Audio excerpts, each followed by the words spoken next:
I returned from my visit to Vietnam late last night, about midnight, and this is my first opportunity to comment on the terrible events over the last 24 to 36 hours. Can I start by expressing my deepest condolence to the families, the friends and the mates of the 5 Australian soldiers who have been killed in 2 separate instances in Afghanistan over the last day or so. Can I also express my condolences and best wishes to the families of our 2 wounded soldiers, both of whom remain in a satisfactory condition. I received this terrible news in Hanoi in the early hours of yesterday morning. I was in Hanoi with the Secretary of the Department of Defence, Duncan Lewis. We immediately realised the very deep significance of these terrible events.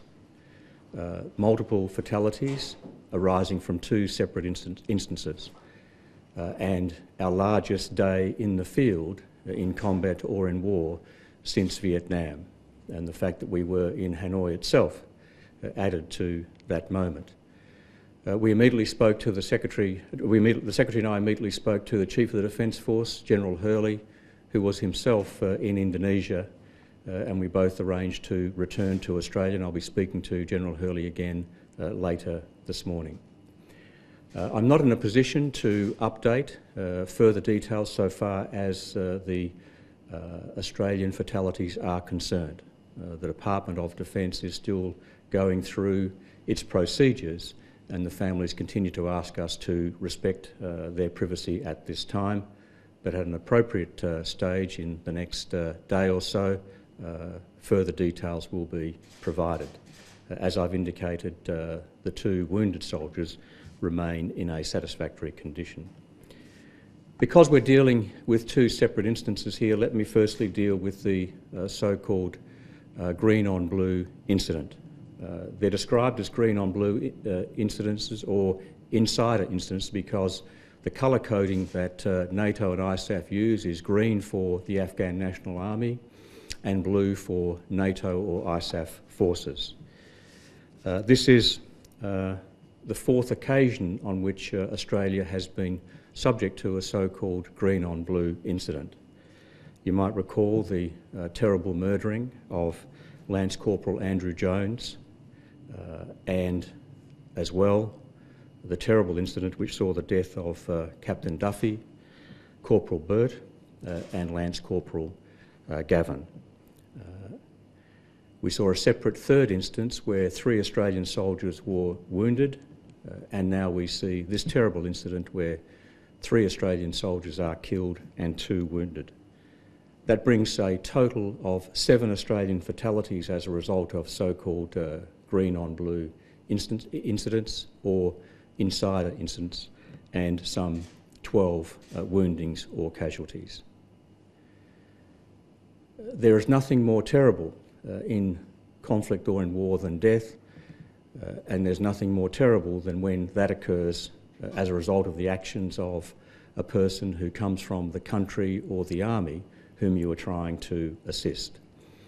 But as I said in the Parliament recently, we should not judge an army or a nation on the actions of a small number of individuals. We've been subject to 4 such terrible events. Our NATO and International Security Assistance Force colleagues have been subject to many more in recent times. The Afghan National Security Forces now number some 300 to 350,000. So we're dealing here with a small number of incidences from a large landmass security force. Having said that, that does not take away the terrible blow. That does not take away the shudder that goes through the Australian Defence Force, the Australian Army and the Australian community when a terrible event like this occurs. Combined as it is with a helicopter crash which saw the taking of 2 Australian lives, this adds to the terrible feelings which we'll see in the Australian community both yesterday and today.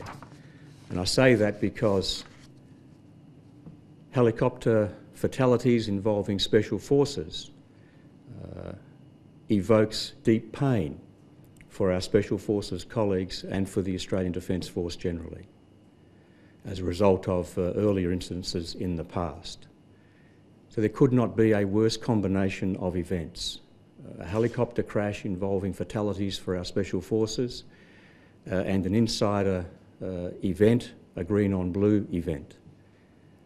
And of all the terrible events that have come across my desk as Minister for Defence, of all the terrible events that have come across the desk of General Hurley since he has been Chief of the Defence Force, and of all of the terrible events that have gone across the desk of the Secretary of the Department, Duncan Lewis, there is no doubt that this is the worst. Such a terrible combination, and that will see significant reverberations through the Defence Force and through the Australian community.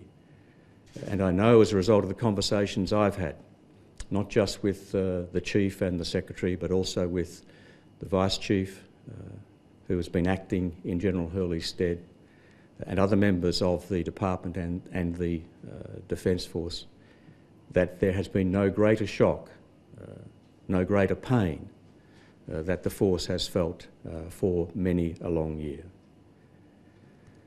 So far as the helicopter crash is concerned, that will of course be the subject of all of the usual inquiries, and again I'm not in a position to provide any further information so far as that is concerned. So far as the Greenonblue incident is concerned, I can advise that the Chief of Police of Afghan Province has named Sergeant Hek Matula as the alleged perpetrator, and he is currently being chased by a joint task force involving both Afghan National Security Forces and International Security Assistance Force, or ISAF forces. The International Security Assistance Force, of course, includes Australian personnel. Can I also indicate that in the early hours of this morning, I spoke to the Commander of the International Security Assistance Force, General John Allen.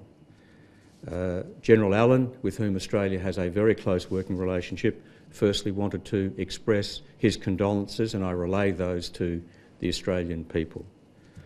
We also had a discussion about the steps and the measures that have been taken recently to seek to minimise the threat from these so-called Greenonblue or insider incidences. Some of you might recall that in the aftermath of the previous fatalities that I have referred to, General Hurley, in conjunction with General Allen and in conjunction with General Karimi, the head of the Afghan National Army, effected a review of all of our procedures. As a consequence of that, we have taken additional force protection measures, and they have been in place, and they have effectively been matched in more recent times by a wholesale review of force protection measures by General Allen. And these have been the subject of comment by him recently, and also by public comment from Leon Panetta, the Secretary of Defence for the United States, and also President Obama. So we are all only too well aware and conscious of the risks and of the additional steps that we have taken in recent times. General Hurley and I have made it clear in the past that we have and are taking additional force protection measures. We have not detailed those for all of the obvious reasons. In my conversation with General Allen, he made it clear that he has relayed to President Karzai and other senior Afghan officials the absolute essential need for the Afghan government and the Afghan National Security Forces, in conjunction with the International Security Assistance Force and NATO, to absolutely minimise the risk of future terrible events. A joint task force has been established, as I say, to track down Hek Matula. We are very pleased that the Afghan National Security Forces are lending their assistance very enthusiastically to that task, and their response in that respect has been first class.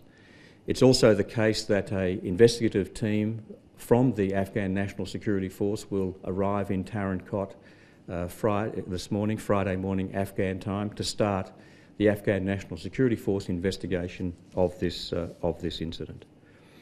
A few moments ago, I received a call from Leon Panetta, Secretary of Defence for the United States. Mr. Panetta wanted to relay to me the condolence of the American people to Australia. He described Australia as its best friend in the Asia-Pacific, and he said that he very much felt the pain for Australia on such a terrible day. He was only too well aware of the significance of the number of fatalities and what that had meant in terms of our worst day in the field since Vietnam. He's asked me to personally convey to the Australian people his condolences and his expression to me that he and the American people feel our pain, and I do that. Can I also indicate that my New Zealand counterpart, Jonathan Colan, has also indicated to me his deepest condolences. New Zealand, as you know, has been on the receiving end of 5 fatalities in the last fortnight. So I'm most appreciative of the expressions of support and condolence from our close friends and allies, New Zealand and the United States, and also from General Allen, the commander of the International Security Assistance Force.